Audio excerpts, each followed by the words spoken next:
So guys, in today's video I'm going to be talking about changes that you should be expecting in 2023. These are changes I've not spoken about on my channel before. If you're planning on coming to the UK, migrating to the UK, this video is for you. If you're living in the UK already, you also need to watch this video because there are a lot of changes happening for those living in the UK and those planning on coming to the UK. So this is what I'll be talking about in today's video. So hey lovelies, welcome and welcome back to my channel. If you're new, my name is Faith Ojane, and on this channel I talk about ways you can travel abroad and settle abroad. I provide you with resources on how you can get started, and I share latest updates like this concerning the UK, how you can migrate to the UK, how you can settle in the UK. So if this is the kind of content you like, hit the subscribe button down below, turn on your notification bell so you'll be notified whenever I share content like this. Without saying so much guys, let's get started.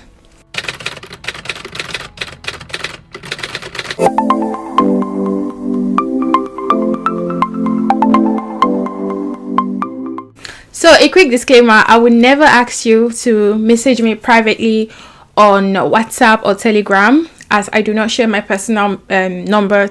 Ignore anyone messaging you, leaving comments, using my picture, saying message me on WhatsApp, I will help you migrate. I do not provide any services in terms of consultation or migration. I am not an immigration expert. I am not an immigration advisor. I just provide you with information that is already on the government website. So do not pay anyone that claim to be me. That is not me. The scammers use my picture to scam people. I would never ask you for any money as I do not provide any paid services.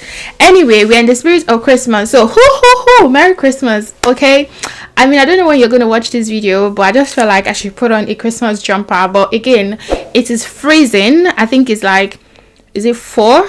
It's not minus today, praise God, but I think it's like 1 or 2 degrees. 2 days ago I think it was like -4. I was freezing, like it's so crazy right now. So I'm cold. I can't put on my heater because it makes a lot of noise, so that's why I had to put on this, you know, so a girl can stay warm. If you live in the UK, you already know what I'm talking about. This year is so cold.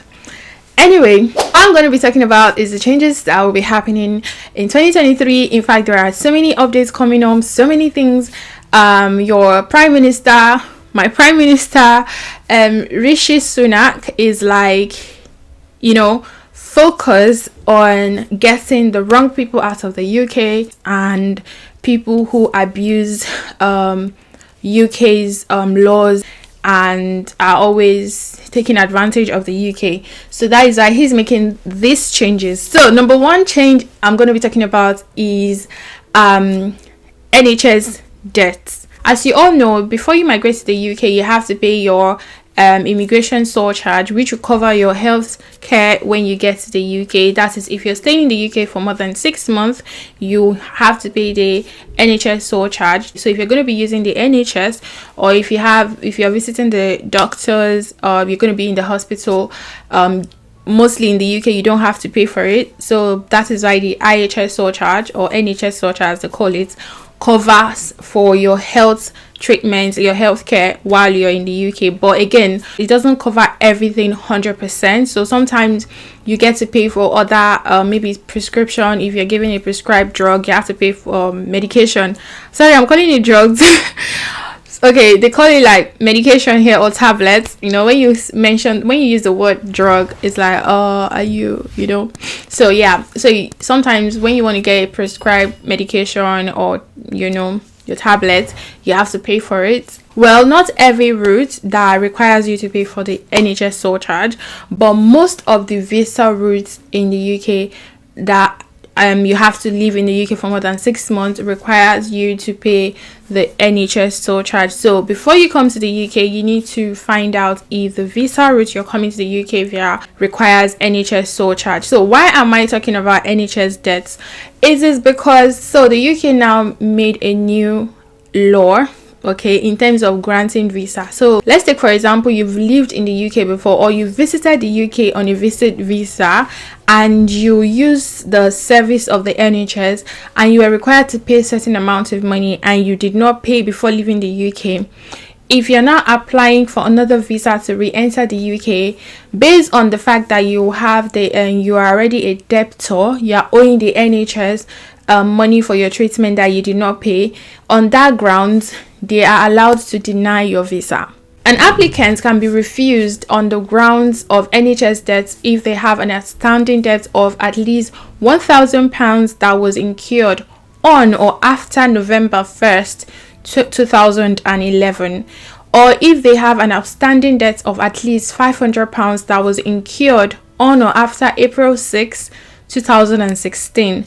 Additionally, EU, EEA, or a Swedish national can be refused the ground of NHS debt if they have an outstanding debt of about £500 that was incurred since July 1st, 2021. That is because now the Brexit, so if you are part of the EU or EEA and you, after July 2021 that the UK left the EU, then you are owing debt, then this will affect you from July 1st, 2021.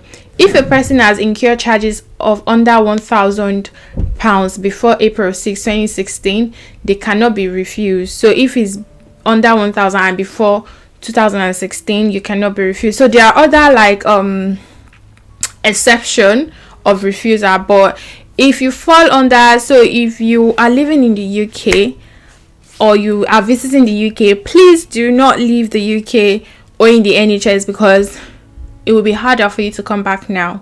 So now it is official. An applicant can be refused visa if they are owing the NHS, if they have visited the UK previously and used the NHS service without paying when they are required to pay, then your visa will not be granted. So even if you're coming on a skilled worker visa and you previously had NHS debts, maybe when you visited the UK, and you do not notify the government that you're going to pay back or tell them how you're going to be paying back, they can still refuse your visa even though you're coming to work. So guys, if you're a visitor in the UK right now, please, if you want to come back to the UK, avoid being in debt with the NHS, because this is now in law. I'm going to leave the link to the official statement so that you can go and read it for yourself. And they gave examples of people that they can refuse visa based on the NHS debts. Now that the bad part is out, let's talk about the good news. A few months back, I made a video talking about the UK. The government are considering offering childcare support for those who are already in the UK with no recourse to public funds. So previously, if you're in the UK and your immigration status says that you do not have access to public funds, you cannot access any benefits whatsoever, especially for childcare. Okay, so you have to wait until your child is like 3 years old before you can be entitled to the 15 hours 30 hours of daycare or nursery. If you're a non-UK citizen and you cannot claim benefits because of your immigration status says no recourse to public funds, you may still get free childcare for your 2-year-old. You must live in England and your household income must not be more than 26,500 for families outside London with one child, and 34,500 for families within London with one child, 30,600 for families outside of London with 2 or more children, for 38,600 for families within London with 2 or more children. You cannot have more than £16,000 in savings or investment. So this is for people who are earning low. So if you're a low income earner and you're in the UK, even if you're on a skilled worker visa or you're on a student visa, you're on any visa, as long as your salary is on this list, like threshold is your low, you can still, and you have a 2-year-old that, because childcare is expensive. I have a 2-year-old. I know how much I'm paying for daycare. It's crazily expensive. So you might be able to access this childcare. So that means you get a reduced, you won't be paying the full childcare that you're supposed to pay. You'll be paying like a lower amount. Usually this benefit was only for British citizens. So, but now they've extended it to literally everyone in the UK. But your household income, by household income, it means you and your wife, your salary is no more than this combined. Okay, it's not just one person. So if your wife is earning 15,000, you're earning 30,000, sorry, you've passed the threshold, you cannot access it. So if you and your wife combined salary is not more than this amount I just mentioned, then yes, you can access the 2-year-old childcare from the government, even if you have no recourse to public funds. So I'm sharing this because a lot of us migrants, when we come to the UK, we get worried or we get scared from accessing some things, some benefits, because we think it is public funds, because we do not want it to affect our ILR and all of that, and that is why we don't take it. And again, some people make this ILR application thing like, oh, you can't do this, you will not get ILR, oh, you can, the whole fear. I think it's not necessary. I think someone was telling me that, oh, if you come to the UK as a student and immediately you switch to skilled worker visa, it will affect your ILR. In my head, I'm like, how? When you see the ILR form, when you get to character, in the character, what they mention is if you have criminal convictions. It does not say you are a bad person because you switch from student visa to skilled worker visa within 3 months of getting to the UK. That does not, you did not commit any sin, and it is there. The Home Office are granting the visa, knowing you're a student, knowing you came on a tier 4 visa. They are granting visa. So who are you? Like, please do not let anyone scare you, okay? Not everything is that serious. So you people that give out information, please try and, don't scare us. Don't scare everyone. Oh, this will affect your ILR. Oh, please make sure you read, understand.